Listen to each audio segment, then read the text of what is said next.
So as you can see, we are just sitting and doing a little planning for today, tomorrow, and the next coming days.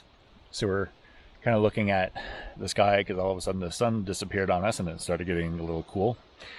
And I happened to look up to see the clouds, but then I got to see those branches hanging right over my tent. So, just a reminder, kids, even if you're in a provincial park, look for widowmakers, which I apparently did not do. Always look first before you pitch.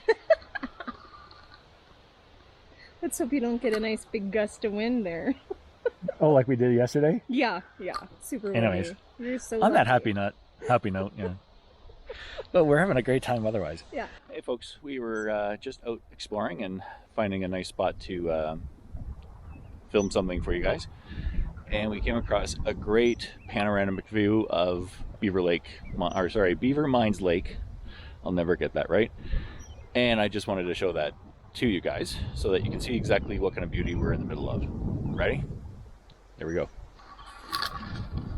So it's going to start with that monster, which is Table Mountain, and there is a trail to get there, which we'll cover in a little while.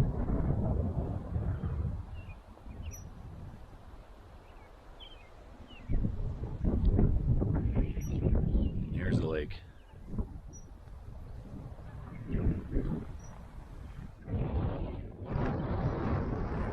So this is atop the drive between Loop C and Loop D in terms of campgrounds. And doesn't that water just look pristine?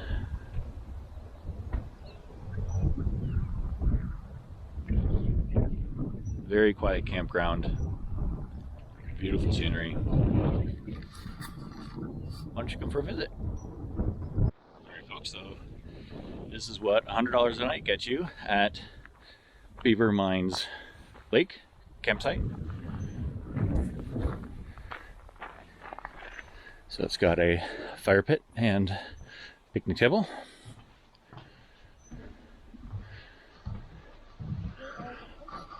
Very, very cute inside. Potbelly stove. Big bedroom with, looks like 3 beds. Very, very cute. Lots of windows. Oh, firewood. And that is their pit toilet system as well. So men's and ladies, don't ask me what the solar power is for because there's nothing in there.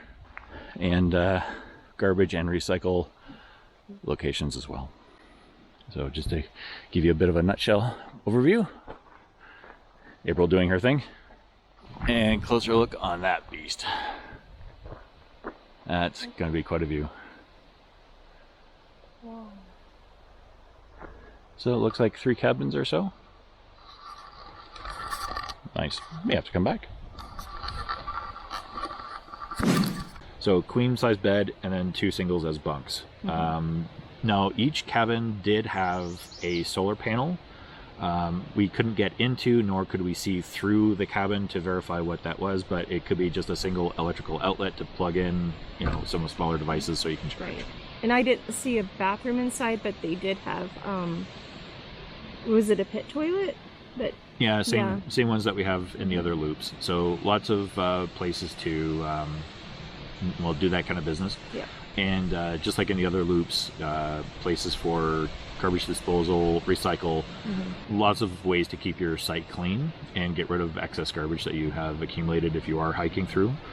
And there's also multiple water pumps, but they are not potable water sources, so make sure you filter or cleanse or whatever choice that you do to make sure that... boil, whatever you gotta do. Yeah, exactly. We also didn't see anywhere to buy firewood, so bring your own, provided there's no fire ban in place. There currently is not here. No. And I think that was about it. Yeah. It's a beautiful, beautiful campground. I could really see is. myself coming back here again, maybe getting a cabin. Those were cute. Actually, about the cabin, now we haven't done a thorough comparison in terms of pricing, but I did remember that the cabins at either Castle Falls or Castle Bridge, one of the two, the cabins were $135 a night instead of $100 a night. Tomorrow night we will be at Castle Falls, so we'll do another summary video like this to let you know what kind of amenities to expect. Interestingly enough, the map that we have didn't really indicate a lot of trails, if any, at Castle Falls. So again, depending on what you're looking for in terms of the campsite, you may be able to choose one or between the multiple campsites that are available in Castle Provincial Park. There were some trails that looked like near Castle River Campground. A few, but not really. Castle Bridge? Castle Bridge. Yeah, is it? Yeah. Okay. Yeah, there seems to be like three, again, we'll take a look at the map together, but there seems to be three campsites that are kind of grouped together. There's Beaver Mines Lake Campsite. Oh. You said it. Wow, good job. Thank you. Castle Bridge and Castle Falls. So those three are in fairly close proximity.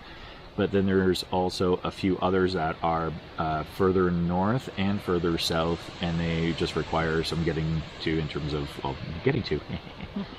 So we'll bring you as much information as we can, but the best option for you is to hit their website, and also that's where all your reservations can be done. You certainly cannot do them while you're in the park, as there's no data service, and the park so far, at least this one, is unmanaged. So you may see the park's truck roll through once in a while, but you will not see a information center or park personnel otherwise. Right.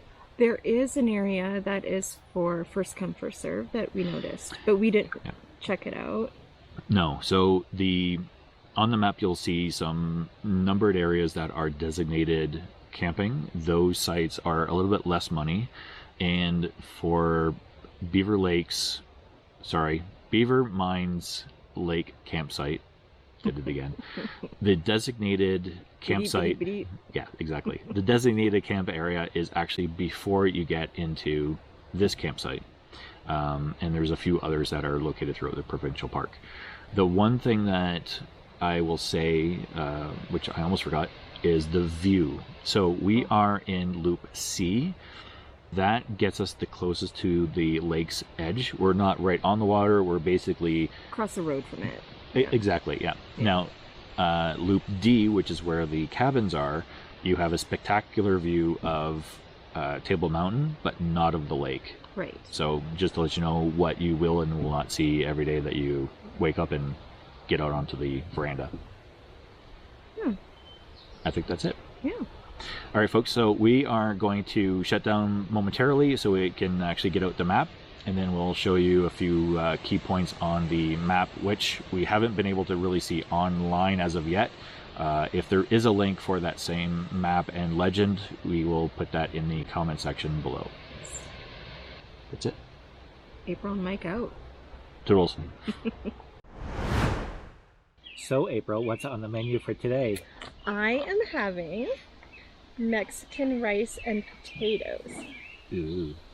Yes. What it is actually a Knorr rice side, Mexican rice, and then I put some dehydrated hash brown in there with it. Cool. Yeah. With, of course, my Frank's hot sauce. Apparently she puts that on everything. I do. What are you having? I have a Mountain House Adventure meal, chicken teriyaki. Ooh. No additives. Didn't add anything. Nope. It's tasty though. Mm. And you'll probably see that April and I are preparing our meals a little bit differently. Yes. So, April, you want to describe what you do? I repackaged all of my meals in Ziploc freezer bags. And with the freezer bags, you can pour your boiling water right in them and they don't melt. Which saves cleaning up. I can just throw the bag in the garbage. You have to wash your pot. Yes, I do. What I've done is I've also repackaged all of my meals into Ziplocs, but just regular sandwich bags. mainly to save on weight and bulk in terms of how they pack. Because obviously the Ziplocs are much more pliable, so they can fit into, you know, little nooks and crannies a lot more easily. But the bags that I used are certainly not viable for cooking, let's put it that way. Yeah. So what I've done is we actually have the same Sea to Summit cup, and these are great because they have the multitude of measurements, both imperial and in cups. Sorry, that is cups. So milliliters, I should say. So just measure out what you need in terms of water, dump it into the pot, and away you go in terms of heating it up. Now the difference here is April will add the water right to her Ziploc, whereas I add my food into the boiled water, and then we both have little cozies for the rehydration process. Now the only thing I will say is that mine stays relatively warm while I eat because it's still in the cozy. Well, I could do that too. I could eat from here. But buried. I have a long-handled spoon. You need a longer handled spoon for that. But I haven't had my food go cold on me. I eat it too fast. That's true. Anyways, so a couple of options for everybody when you consider your meal prep. Again, there's really no real wrong answer. There's no real right answer. It's just a matter of, do you want convenience? Do you want, I don't know what you would call this, but Comfort? comfort, yeah, maybe. I don't know. You know, I can actually, you know, just eat it as if it was, you know, coming out of a bowl or whatever. But my cleanup is definitely more involved than April's. So, yeah. My pot only ever has water in it. And what is your pot? Mine's a Toaks Titanium 700 milliliter. Yeah, mine is a Boundless Voyage 1,250 mil. But what I do like about it is got both the little handle here, and inside of the cozy are the same little handles that fold out as April's Toaks. So we were actually talking about this a little bit earlier today. There's a lot of different companies that make titanium pots, but there seems to be an inconsistency of which company makes which volume or size of pot. So you might be able to get 1,000 milliliter pot with maybe just this, but not the side handles, or vice versa. You know, Toaks might have a 7, a 900.